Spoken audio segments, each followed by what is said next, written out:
Hello and welcome again to From the Mind of the Mystic, and this particular series is called Devils and Deities. This is the second part of the series. In the previous series I talked about the seeming abilities and nature of the characters that I seem to be able to interact with as a consequence of my schizophrenia, as well as giving some backstory to how my life unfolded around the experiences and interpretation of the aforementioned phenomena. See previous episode.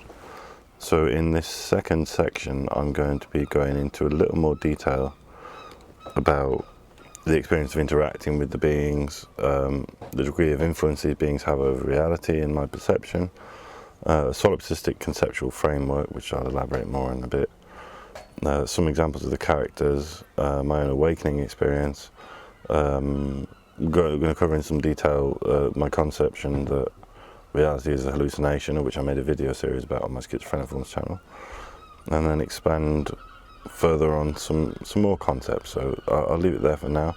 This is the beginning of the episode, and thank you in advance for listening. I'll see you during. So, as a preface, to expand on the actual experience of interacting with these beings. Now I'm going to come, I said that at the start, that's listed as the very first note in my writings, but I may come back to that later in a bit.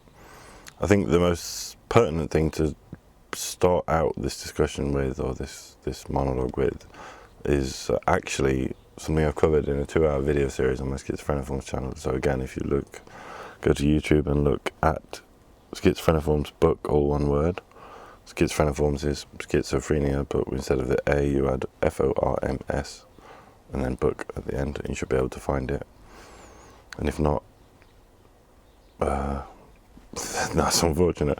But the conception is really, really relevant to the rest of how I sort of think about this. And the basic notion is that this reality is not just dream-like. So there's the Tibetan Book of the Dead, the Tibetan Book of Dream and Sleep, and there's various similar theories there, but I've taken it kind of one step further to integrate some sort of neuroscientific discoveries that suggest that, which I can't reference, so don't ask me to, but I can't, the point being that the reality is filtered through our senses, and the majority of what we're perceiving in any given moment is generated by the brain semi-automatically, and is actually more of a controlled hallucination.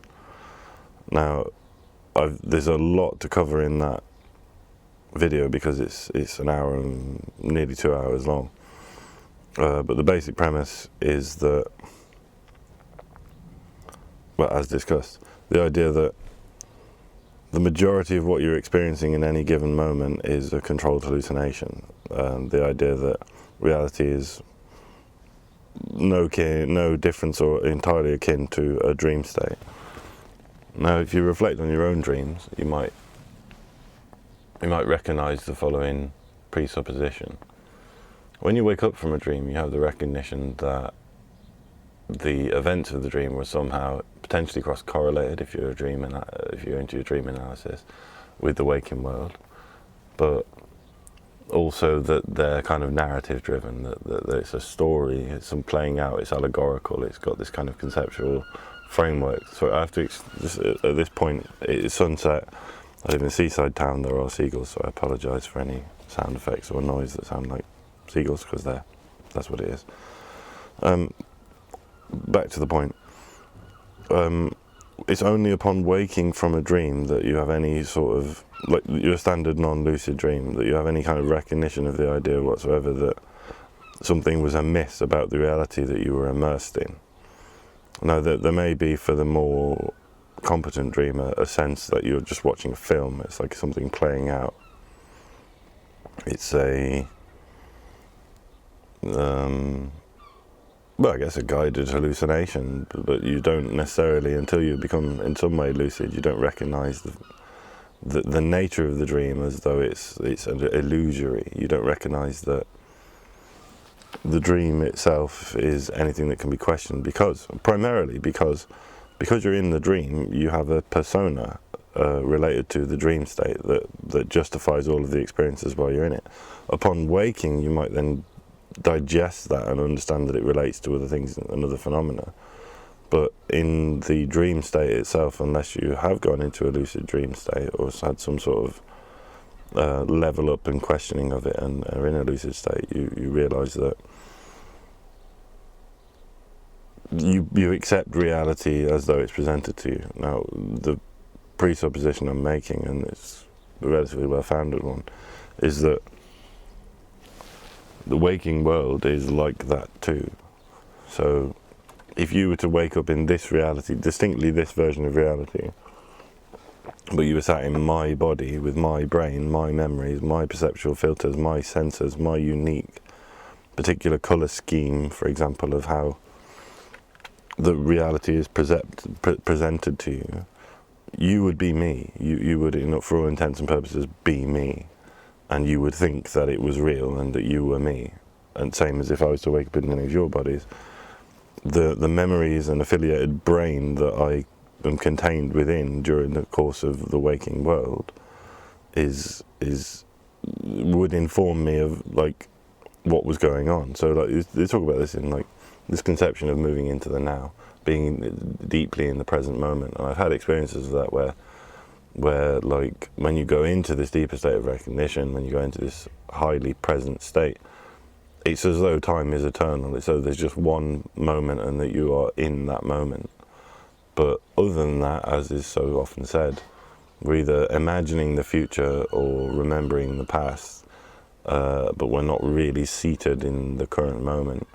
Now, the consequence of that is that, for example, were you to lose your memory or your imaginative capacity for the future were to be dissolved, there would just be an infinite occurring moment and you wouldn't know who you were necessarily. And there's been some evidence of this with brain damage and sensory experiences, but I'm not going to go into that now. Ultimately, you accept reality as it is because you're immersed in it, is the point. And you don't question the validity of the reality as a part of a normal waking state of consciousness because of your memories, because of your imagination of the future, because you're telling a story. You've got a timeline, you've got a narrative sequence that leads within each moment to you being in that moment that makes complete sense. Whereas the key feature of having learned from lucid dreaming is that the real fundamental question that you can ask of yourself in any given moment is this real? And more pertinently, is this a dream? Is this the fundamental nature of reality? And it's similar to the phrase, let me think, it's really written down here.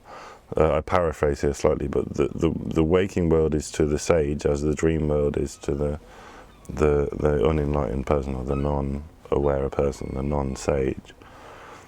Like, my understanding of reality is informed by the idea that I've had hyper-real lucid dreams.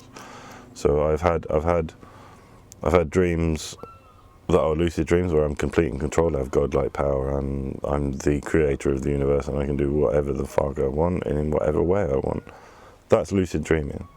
However, as far as I can tell, just beyond that is a state of hyper-real vividness which contains colours, shapes, possibilities, reality, a hyper-real reality of which can be accessed in the waking state as well with deep psychedelic trips, but primarily I'm referring to the dream state now. And it's as though you become a lucid dreamer, you become to this godlike state, you go through this deep conceptual shift of who you are, and then other beings present themselves at this stage. So you go through some akin to the normal dreaming state. You are allegorically led on journeys, but in this hyper-real state. Now, I can't possibly express this just with words, but if you'd seen it, and have you seen it, you'll know what I mean. Like being able to see ultraviolet, hyper-infrared, hyper-color, they're the markers of this state. That is further like there's a very real sense that you are that you are a deity to some degree, and that you are in the presence of deities and interacting with them. And I'm sure there's an infinite upward spiral of that can be conceived of. People report very similar things with the DMT trips, within the waking state. So this is a very loose explanation, but basically the primary revelation of my psychosis, the fundamental recognition, as discussed in the previous episode, the previous version of this, what is the nature of these beings, there's the primary thing that it taught me about reality is that it is a form of dream. It is a hallucination. It is fundamentally an illusion, similar to as is discussed in Buddhism. There's nirvana and samsara. There's one reality that is prevalent. So this reality here is distinct from the dream state, because there's not infinite potential. There's not infinite variables. You can't control this reality in the way that you can in like a lucid dream or a hyper vivid lucid dream. There are boundaries to this reality, and it's recurrent. It's a persistent illusion. But ultimately, nirvana, as far as I understand it, part of the process of awakening in the waking state, is a recognition of kind of the ultimate perfection of this reality in all its ugly, beautiful, glorious, hellish, nightmarish, heavenly potential.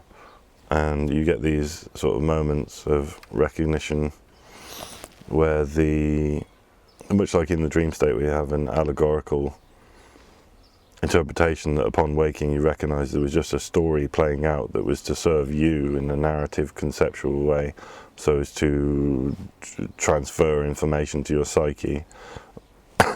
The further question being what on earth or in the dream state is actually conveying that information to you, what part of your psyche is telling you this story. And then you can apply this knowledge and understanding of reality to the waking world, and that in essence is what happens when you have a transcendent awakening of some nature. You go into the full recognition of, one, that the moment is an infinite time space that exists outside of the natural tendency to remember the past, which we know is fundamentally flawed and is essentially just a story, or to imagine the future, which is doing the same thing but projected forward a longer timeline. And you come back to the point of when you can see this reality as it is, an illusory but persistent form of expressed finite consciousness, that you start to be able to recognize that samsara, for example, is both heaven and hell, a dream within a dream, a nightmare within a dream. It's as though upon waking from having that fundamental recognition, you become the culmination of every single event that's ever happened to this individual avatar of you in this reality. You become the culmination of every single moment that exists in your memory, every single potential that exists in your future. You become a fully self-oriented, self-realized conceptual object in this dream space, because this is a dream space, whereby everything that is happening is just as it is. It's a perfect dream of an infinitely generated potential machine that started billions and billions and billions and billions of years, 14 billion years ago, as far as we know. And that ultimately that culmination in this moment, when you go into this state, you get a kind of blissful recognition and detuning of the senses, so that you become kind of in this state of infinite oneness. And it doesn't necessarily last forever, but upon the recognition of that state, is something about you fully is fundamentally changed, so that, and then you can apply that perspective to your understanding of reality, and then over time, the more you access that state, the more fundamentally obvious it becomes that this dream that we call the waking world is nothing but that, a dream. And then you can start to explore where the boundaries of that shift, and this is how to come back. This is how I relate to these beings that I hallucinate and have seeming interactions with, that exist both internally and externally and eternally. So I'll be back shortly. So to continue on from that basically mind dump I've just done there and sort of extrapolate something useful out of it, one of the common features of this revelatory state, this ultimate self-realization, recognizing that not only are you dreaming, but that you're a character in someone else's dream. To quote, I can't remember who said this quote, but it was in the film Waking Life. To recognize that ultimately, whilst, you know, to Bill Hicks, like whilst we're ultimately the mind of God experiences itself subjectively in the kind of narrative dream, to some extent we're all shouting into the dark. We're all ultimately alone, but ultimately immersed in this infinite reality, that we are God, that there is only God, therefore I must be God. Or however, if you want to strip that word God out entirely, that's entirely your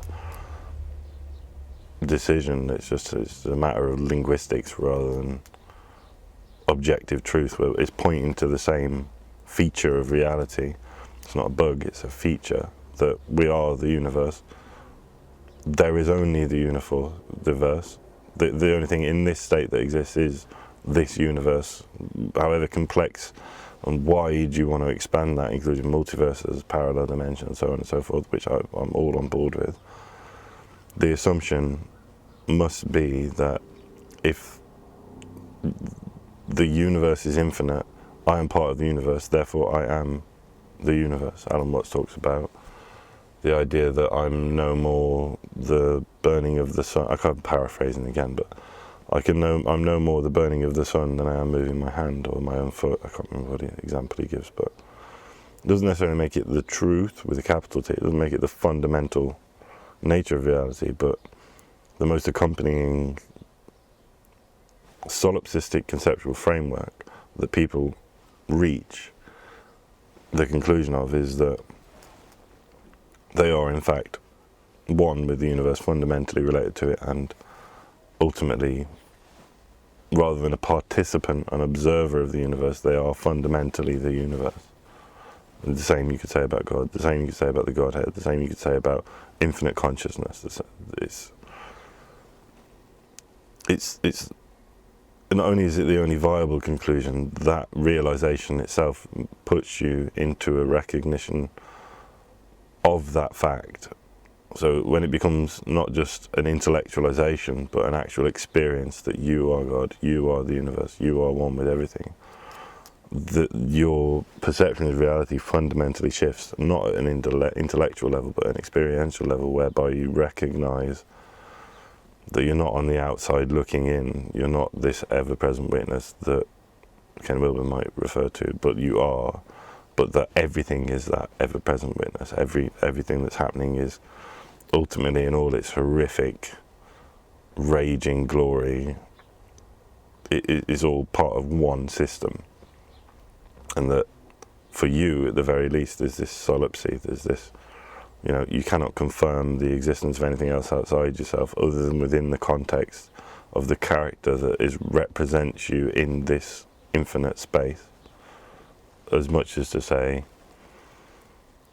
you are the simulation and the simulated. You are the player character as well as an NPC in some other grander video game, so on and so forth. Like, strip out the arrogance there and look at it more like, we are simultaneously infinitely small and so irrelevant to the existence of everything that's ever existed that we're less than a skin cell on the infinite body of our own planet, let alone the universe.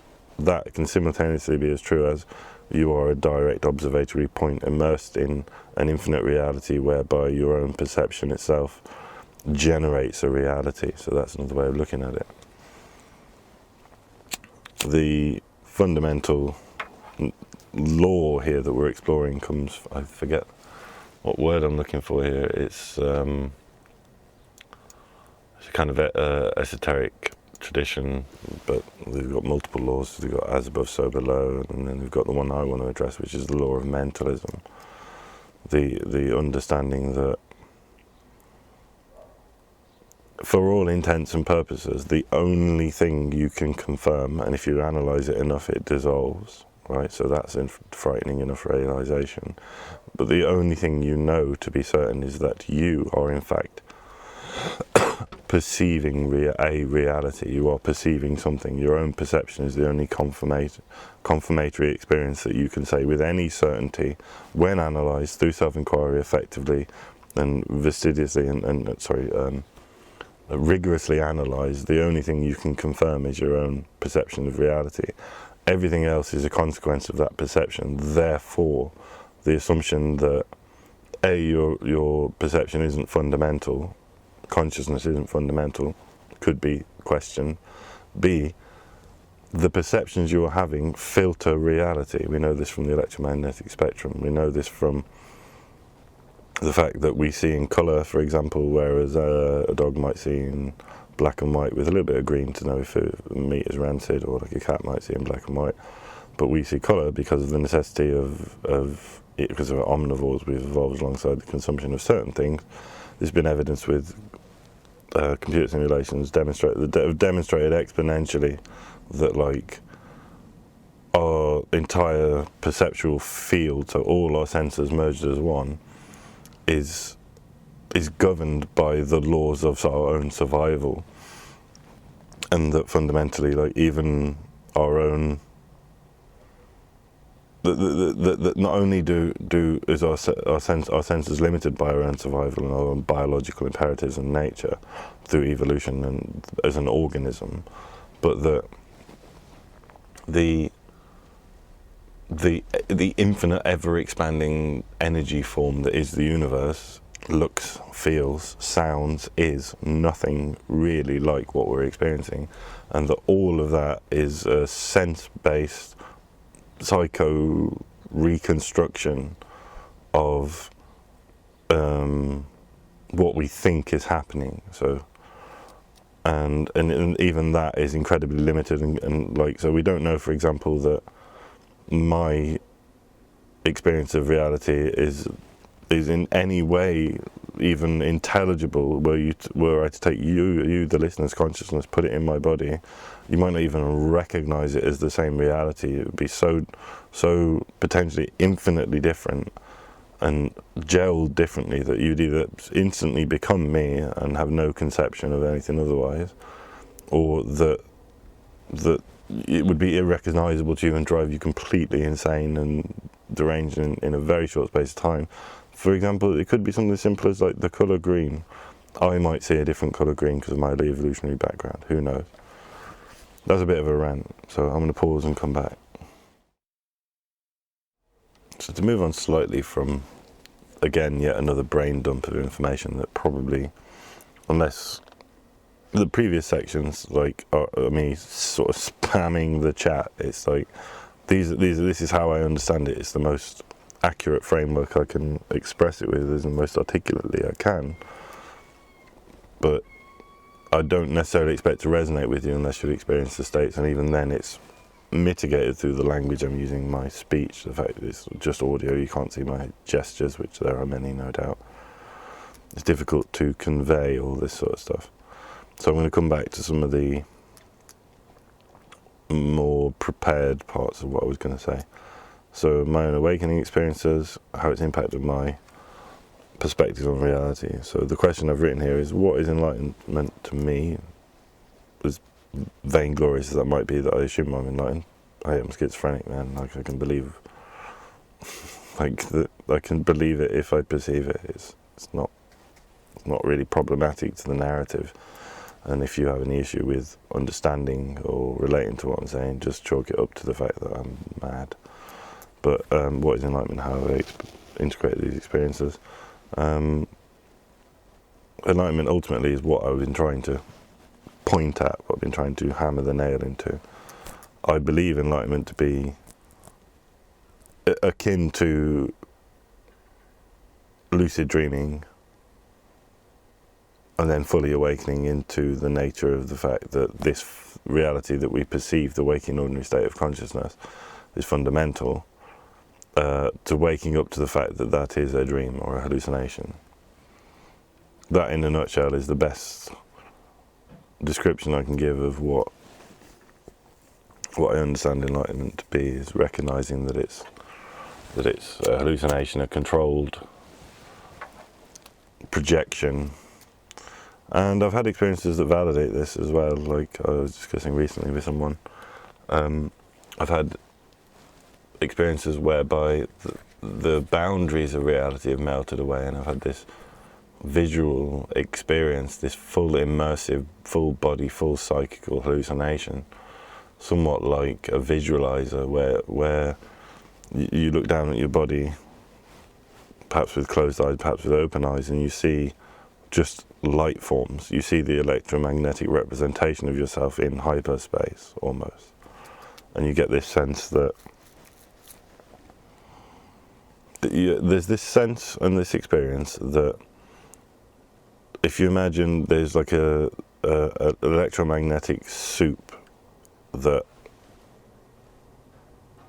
like so Wi-Fi, for example, you can't perceive Wi-Fi signals, but it's just a form of light that can pass through solid objects.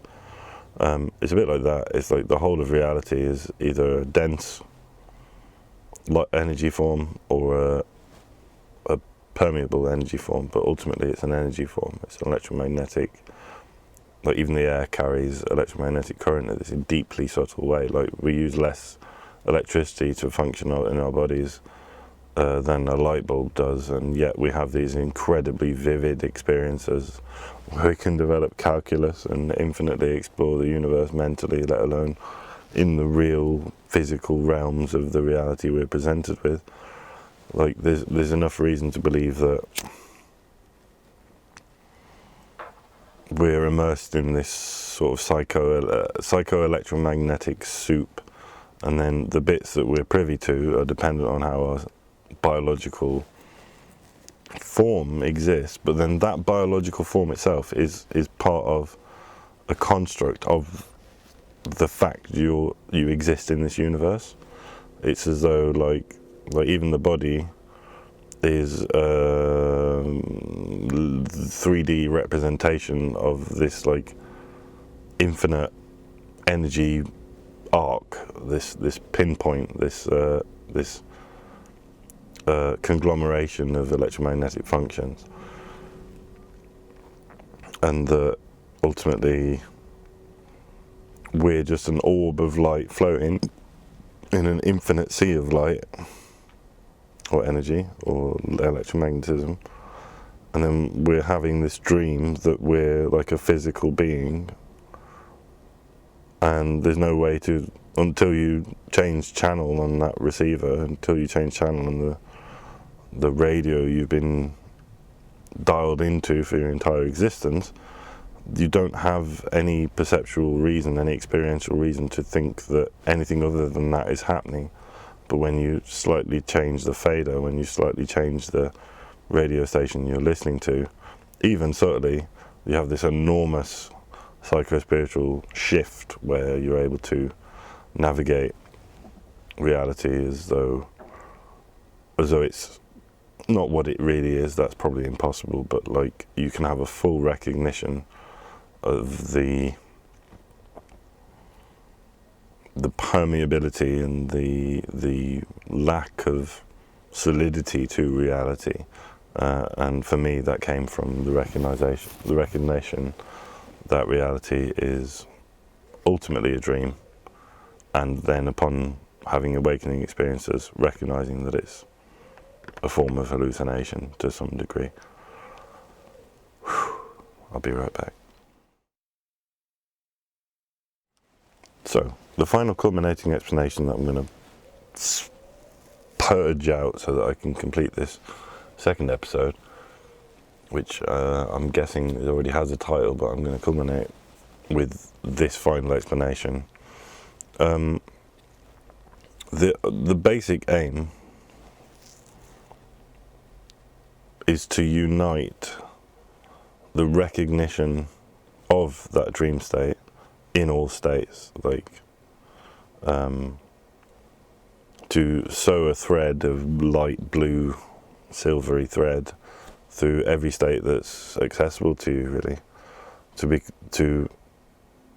reach the state of lucidity in all states of consciousness. So, like, even the most enlightened Buddha, they say, experiences deep sleep, waking, and dream.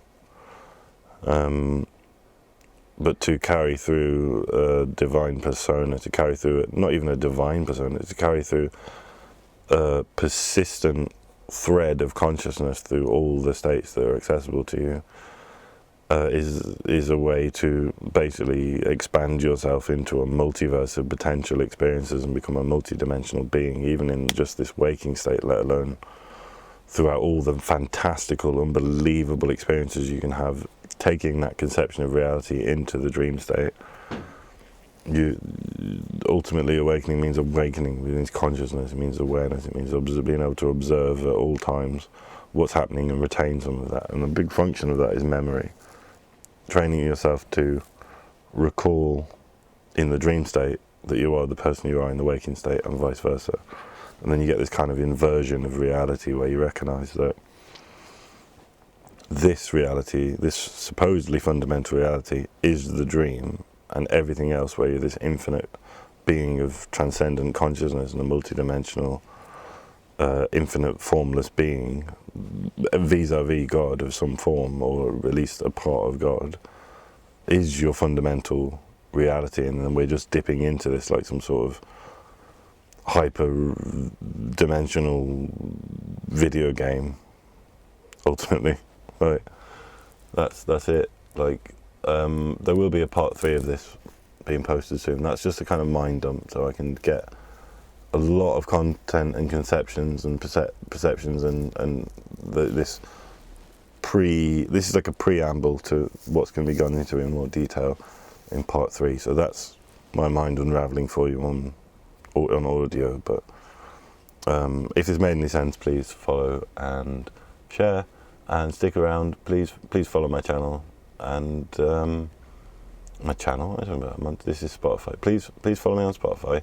Share this with anyone that might find it useful or interesting or fascinating, and look out for part 3, which will be an unpacking of all this is just almost insane gibberish that just poured out of me in this hopefully quite interesting, fascinating, curiosity, inspiring way. So that's been part 2 of Devils and Deities, basically discussing how reality is a hallucination, and then on part 3 we'll unpack some of that. So thank you for listening. Bye.